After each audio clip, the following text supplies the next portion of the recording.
दिल्ली में आज बीजेपी की राष्ट्रीय कार्यकारिणी की बैठक चल रही है। थोड़ी देर पहले प्रधानमंत्री मोदी भी इसमें शामिल होने के लिए पहुंचे। पीएम इस बैठक का समापन भाषण देंगे।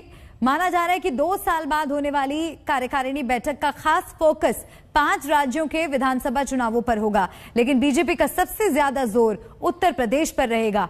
पार्टी का लक्ष्य देश के सबसे बड़े राज्य में सत्ता वापसी का है। इसके लिए केंद्र राज्य दोनों स्तर पर बीजेपी ने पूरी ताकत झोंक रखी है।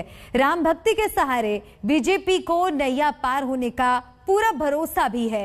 इसी चुनावी माहौल में यूपी में जिन्ना का जिन फिर से निकल आया है। अखिलेश यादव के एक बयान पर बीजेपी को बैठे बिठाए बड़ा मौका मिल गया, यानी कि यूपी का चुनावी इम्तिहान का बड़ा घमासान है, जिस पर लखनऊ से दिल्ली तक मंथन है।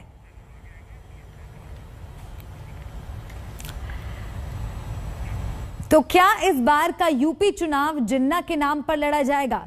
माहौल कुछ ऐसा ही बनता दिख रहा है। हफ्ते भर पहले अखिलेश यादव ने जिन्ना की तरफदारी की थी। अब बीजेपी ने पूरी तैयारी के साथ अखिलेश पर चढ़ाई कर दी है। अखिलेश आजादी की लड़ाई के इतिहास के पन्ने पलट रहे हैं, तो बीजेपी यूपी की जनता को अयोध्या का 31 साल पुराना इतिहास बार बार याद दिला रही है।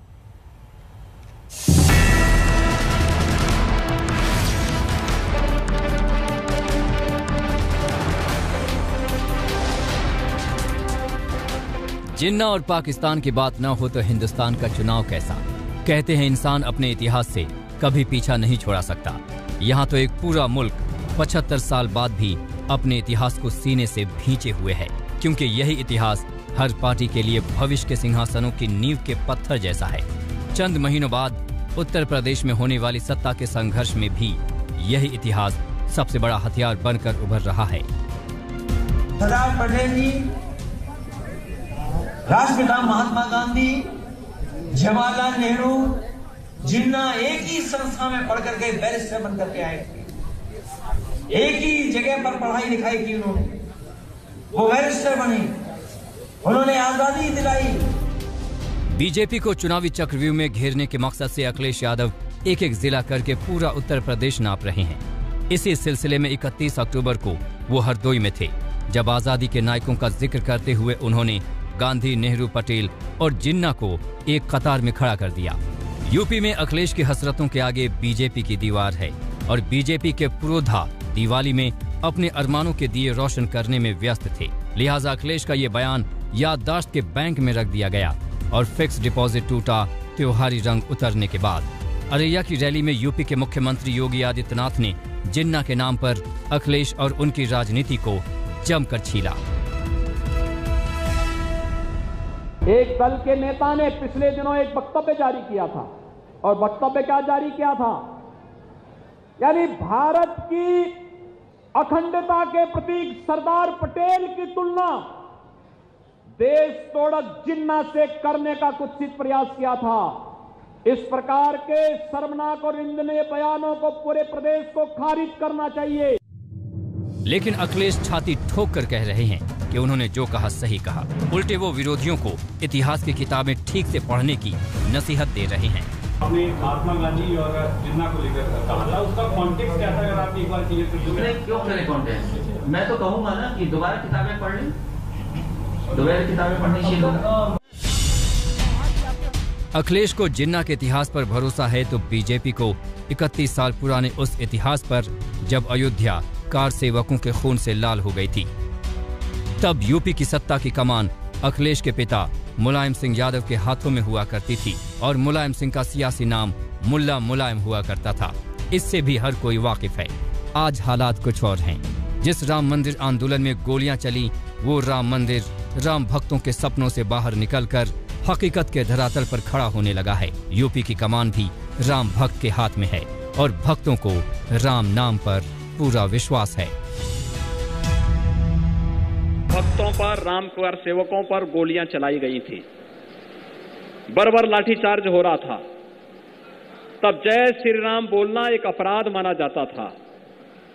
तब राम मंदिर की बात बोलना अपने आप में एक अपराध होता था। लेकिन भाइयों बहनों, आपकी ताकत, लोकतंत्र की ताकत कितनी मजबूत होती है आपने उसका एहसास कराया। देश के सबसे बड़े सूबे में छिड़ी वर्चस्व की इस लड़ाई के दौर में आज बीजेपी के दिग्गज दिल्ली में जुटे हैं। मौका है सालाना कार्यकारिणी बैठक का, जो कोरोना के चलते 2 साल बाद हो रही है। खुद पीएम मोदी इस बैठक को संबोधित करेंगे। अंदर खाने जो भी चर्चा हो, इतना तो तय है कि बैठक में यूपी समेत 5 राज्यों में होने वाले चुनावों का टारगेट केंद्र बिंदु रहेगा। हालांकि योगी खुद अपना टारगेट पहले ही कई बार सेट कर चुके हैं। भारतीय जनता पार्टी ने पिछली बार 325 सीटें अपने सहयोगियों के साथ उत्तर प्रदेश में जीती थी। इस बार फिर से 325 सीट से अधिक सीट भारतीय जनता पार्टी उत्तर प्रदेश में जीतेगी। पंचायत चुनाव अभी संपन्न हुए हैं और पंचायत चुनाव में आपने देखा होगा भारतीय जनता पार्टी ने 75 में से 67 सीटें जीती हैं। योगी सरकार 2017 में सत्ता में आने के बाद से ही अयोध्या को अपने वर्चस्व राजधानी के तौर पर प्रोजेक्ट करती रहती है। हर साल दिवाली पर यहां दिए जलाने का नया रिकॉर्ड बनता है।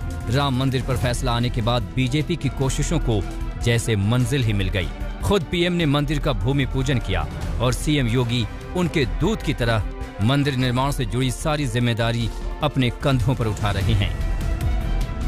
राम के नाम पर इस ताबड़तोड़ अभियान के जवाब में अखिलेश अगर जिन्ना पर लौट आए हैं तो माना जाना चाहिए कि यही उनके सियासत का सबसे बड़ा हथियार है, क्योंकि अब बात सियासी अस्तित्व पर आन पड़ी है।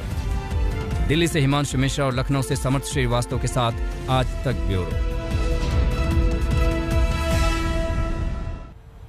दरअसल अखिलेश यादव यूपी में कुछ कर गुजरने के लिए सियासत का वही फॉर्मूला अपना रहे हैं जो उन्होंने विरासत में हासिल किया है। उनके पिता मुलायम सिंह यादव मुस्लिम यादव वोट बैंक के बल पर ही 3 बार लखनऊ के सिंहासन पर बैठे, लेकिन अखिलेश यादव ये भूल रहे हैं कि बदले हुए हालात में मुस्लिम वोट बैंक को खुश करने का उनका दांव उल्टा भी पड़ सकता है और किसी को हो ना हो बीजेपी को इसका पूरा यकीन है।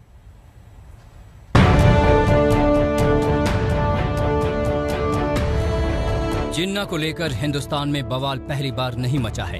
खुद बीजेपी के अडवाणी का बयान हो या अलीगढ़ मुस्लिम यूनिवर्सिटी में लगी तस्वीर हो, जिन्ना जब तब हिंदुस्तानी सियासत में खलबली मचाते रहे हैं। इसकी सबसे बड़ी वजह है जिन्ना की विचारधारा और सियासी एजेंडा। जिन्ना को भारत के विभाजन का जिम्मेदार माना जाता है। जिन्ना ने 2 नेशन थियरी की वकालत की थी, यानी जिन्ना हिंदुओं के लिए अलग और मुसलमानों के लिए अलग राष्ट्र के समर्थक थे। जिन्ना ने 1940 के मुस्लिम लीग अधिवेशन में पाकिस्तान का प्रस्ताव रखा था। 16 अगस्त 1946 को जिन्ना ने पाकिस्तान के निर्माण के लिए डायरेक्ट एक्शन डे घोषित किया था। इसी दिन बंगाल में बड़े पैमाने पर सांप्रदायिक हिंसा हुई थी, लेकिन बीजेपी एक कदम आगे बढ़कर बंटवारे के लिए नेहरू को भी बराबर का जिम्मेदार मानती है। नेहरू जिन्ना लोलुपता पद के लोलुपता के कारण देश का बंटवारा किया, देश का बंटवारा हुआ और आज अखिलेश जी, सपा के मुखिया अखिलेश जी ने सरदार पटेल को जिन्ना से तुलना कर दिया। कितनी खतरनाक बात है। जिस जिन्ना ने देश का बंटवारा किया है, उस जिन्ना की तुलना जो अखंड भारत के सपना देखने वाले, राष्ट्र की एकता अखंडता को कायम करने वाले सरदार वल्लभ भाई पटेल की तुलना हो ही नहीं सकती। आज उन देश के जो सैनिकों ने जो बलिदान दिया है, जो स्वतंत्रता सेनानियों ने इस राष्ट्र की एकता के लिए बलिदान दिया, जो देशभक्तों ने इस राष्ट्र की एकता अखंडता के लिए संघर्ष किया, पूरा जीवन समर्पित कर दिया, आज वो लोगों की आत्मा कष्ट में होगा। इस बयान की कल्पना नहीं थी कि जिन्ना की तुलना सरदार पटेल से होना चाहिए। सरदार पटेल एक तपस्वी व्यक्ति थे, त्यागी व्यक्ति थे और राष्ट्र के लिए समर्पित थे और राष्ट्र की एकता अखंडता के लिए जो अपना जीवन समर्पित कर दिया। और राष्ट्रभक्त होने के कारण कांग्रेसियों ने उनका अपमान किया। वो डरते थे मुस्लिम तुष्टीकरण। वहीं सपा के नेता भी मुस्लिम तुष्टीकरण के कारण वह सरदार पटेल की तुलना जिन्ना से कर दिया। ये लोग राष्ट्र के नहीं हो सकते, देश के नहीं हो सकते, देशभक्तों के नहीं हो सकते। अब सवाल उठता है कि जो जिन्ना भारत के नजरिए से इतिहास के खलनायक हैं, उन्हें अखिलेश ऐन चुनाव के मौके पर नायक बताने पर क्यों तुले हैं? जवाब इसी सवाल में छिपा है। चुनाव का मौका है। चुनाव के वक्त नेताओं को अपने कोर वोट बैंक को जगाना होता है और ये किसी से छिपा नहीं है कि यूपी में मुसलमानों के वोट की सबसे बड़ी दावेदार समाजवादी पार्टी ही है।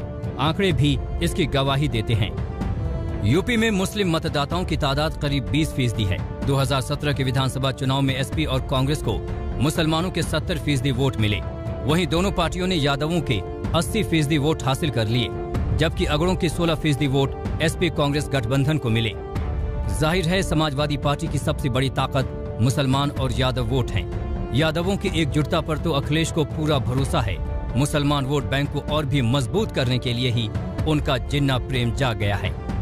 तो आपने महात्मा गांधी और जिन्ना को लेकर कहा, उसका कॉन्टेक्स्ट क्या था, अगर आप एक बार क्लियर कर दें। क्यों करे कॉन्टेक्स्ट? मैं तो कहूंगा ना कि दोबारा किताबें पढ़ लें, दोबारा किताबें पढ़नी चाहिए।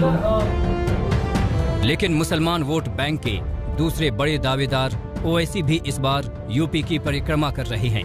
अपनी दावेदारी को मजबूत करने के लिए ओवैसी ने जिन्ना नाम का हथियार देशभक्ति की ढाल से वापस अखिलेश पर दे मारा है। यादव को ये समझना चाहिए कि भारत के मुसलमानों का कोई ताल्लुक मोहम्मद अली जिन्ना से नहीं है।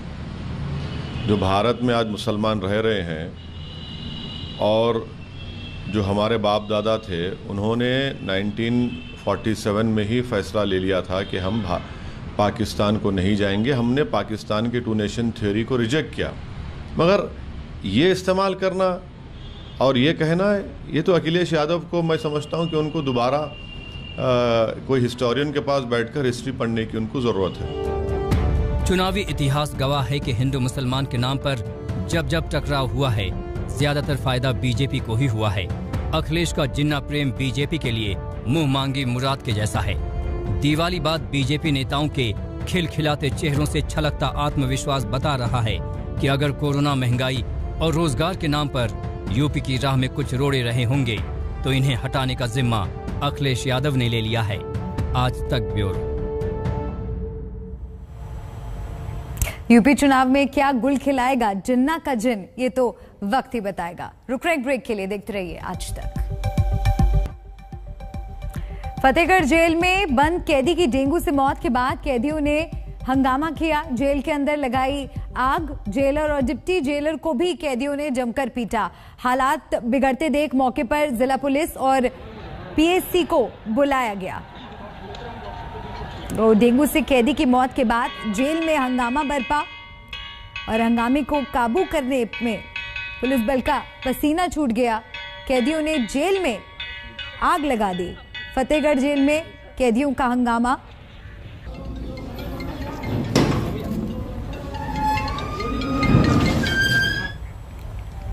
यहां पर एक ब्रेक के लिए रुक रहे हैं, आप देखते रहिए आज तक।